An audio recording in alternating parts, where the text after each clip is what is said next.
पुनातु माम्। ओम अपवित्रं पवित्रो वा सर्वावस्थान् गतोऽपि वा यः संप्रेत पुण्डरीकाक्षं सभाय यन्त्रसुधे गंगा विष्णु पुण्डरीकाक्ष पुनातु माम्।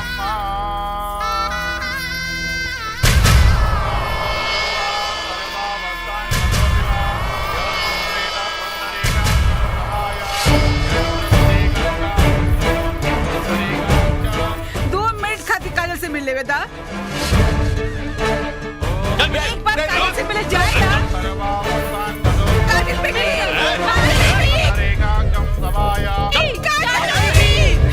चुप।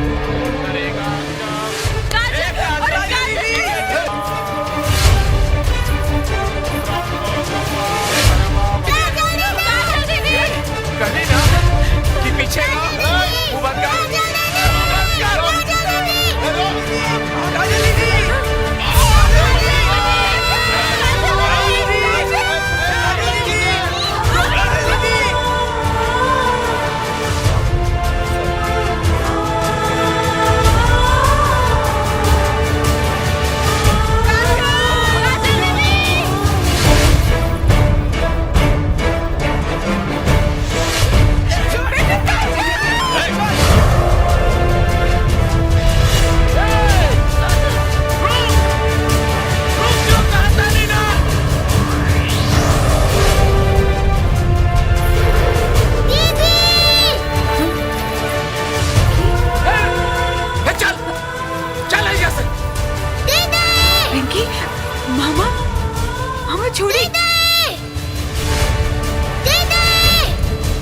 मामा छोड़िए एकरा के। का भइल बेटा? दीदी वो देखा काकी। काजल दीदी, काजल दीदी आए दी उन लोगन के। बेटी बेटी हमारी बात सुन ला। चुप रहा बेटी। काजल चली चली पंडित जी शादी के फेरा पूरा करी। रुका बेटी, ई हवन के आग घी और लकड़ी से ना दुगो प्यार करे वालन के दिल के झुकला से जल रहल बा। हमार बात सुन ली, हम तोरा एगो सच्चाई बताना चाहता नहीं। चला चला बेटी बेटी। पंडित जी शादी के फेरा पूरा करी। रुकी पापा, पहले काकी की बात पूरा होके दी, फिर शादी के फेरा हुई। बोली काकी का बतावल चाहता नहीं? बेटी तुहार बाप बहुत धोखेबाज है।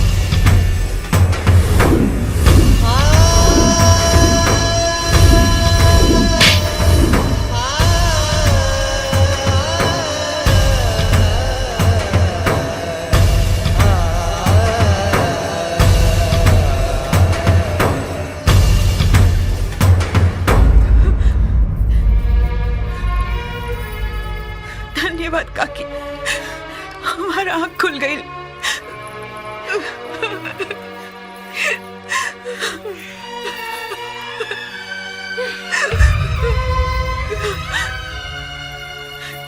वाह पापा वाह, हज राउर महानता खेसारी के त्याग के आगे बहुत छोट लागता। वो काकी की कोख से नहीं के जन्म ले, वो बच्चा लोगन से खून के रिश्ता नहीं के, पर उस सबन की खुशी खातिर अपन प्यार त्याग दिलन। और रहुआ अपन अपने ही खून के खुशी के अपन स्वार्थ, अहंकार और जिद की अग्नि में झोंक देनी। रहुआ आज अपन बेटी के ना एक को जिंदा लाश के विदा करी जात रहनी। बंद कर अपन बकवास। आज तुहार विदाई हर हाल में हुई। अगर डोली में ना तब बंदूक के गोली से हुई। भगवान के पास सीधा भेज दे। पापा भगवान के पास तो एक दिन सभी के जाए के बा। हाँ, लेकिन आज हम अपना भगवान के पास जाता नहीं, जेकरा के हम अपन मन के मंदिर में बसोले बानी, खेसारी। और मत ले कबीना के नाम, वरना तो हर जुबान काट के हाथ में रख दे। तो दिल से आवाज आई, खेसारी खेसारी। तोर सीना चीर दे। तो खून के हर कतरा पुकारी, खेसारी खेसारी। मोहब्बत बा जमाना पे भारी। आज तक रउआ खेल खेलनी, अब बाटे हमार बारी। पापा मोहब्बत जब दीवानगी पे उतरेला तो तूफान नियन रास्ता के हर रुकावट के ढा देला। हमके रोके की गलती मत करियो। ए, रुक। कमीना, मामा खातिर 2 बार मां निकलेला, तब वो तोर दिल में प्यार ममता ना जागल। अब एकर खुशी में आग लगावल चाहता रे। बाकी अब हम ऐसा ना होके दे। और सुन, आज के बाद हमरे घर में ब्याह होके, खुशी होके, चाहे मातम होके, तब वो तोर चेहरा देखे ना चाहती। निकल जो हमरे घर से। हमऊ सोचब कि आज से हमार कोनो भाई नहीं खे, मर गए हमरे खातिर हमार भाई। निकल। राधा, खबरदार। जा बेटी जा, जी ले अपन जिंदगी। मम्मी, ले जाइए। चलो बेटी। चला दीदी, चलो। काजल, आज अगर काजल के रोके की कोशिश कैला तब गोली मार दे।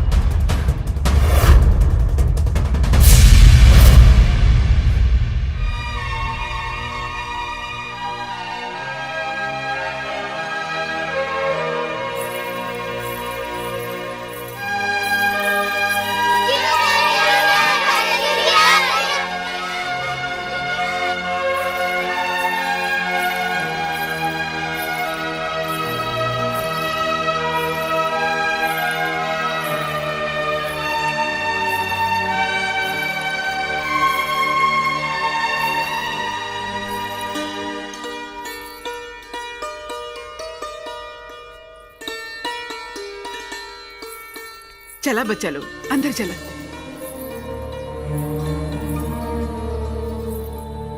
कलयुग के राम सीता के छोड़ अकेले बनवास जाता नहीं। कहा कमी रहे हमारे प्यार में? जवाब दी। सकेला काहे हमरा से झूठ कहानी बोली? काहे काहे काहे ऐसा काहे कहीं?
के गोली मार दे।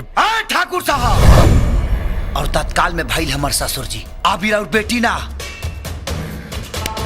हमार पत्नी बन चुकल बाड़ी। सुनी जी, इनकर अपना पैसा और अहंकार पे बड़ा नाज बा। जीत जाई दे इनकर अहंकार के। चलाई गोली पापा।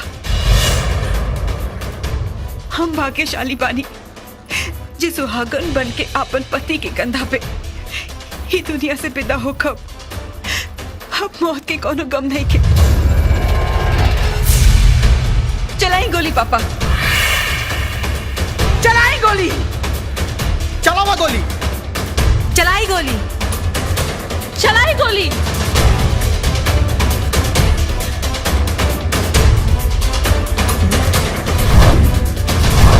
बाबू साहेब,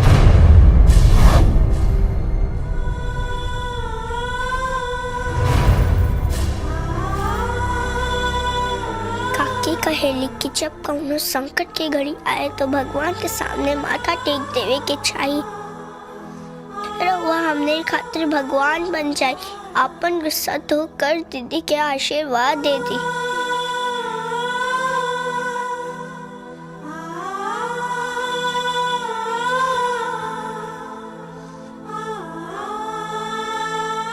हमें खातिर भगवान बन जाए।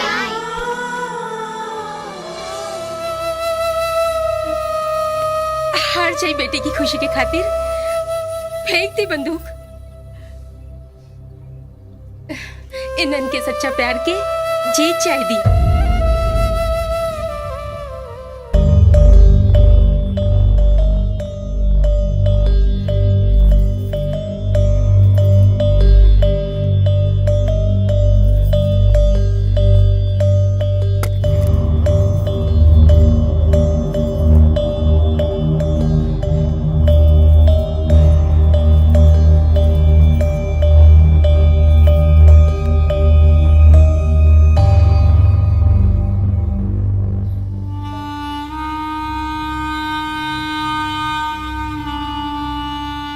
हमके माफ कर दी। हम खाली तोहरा साथे ना, एक बच्चा लोग के साथ भी अन्याय के निहा। अभी कोठी के जगह हम यहाँ बहुत बड़ा अनाथ आश्रम बनवाई। अनाथ आश्रम काहे बोला तनी जी? अब तो ये सब भी अपन परिवार है ना। आवासन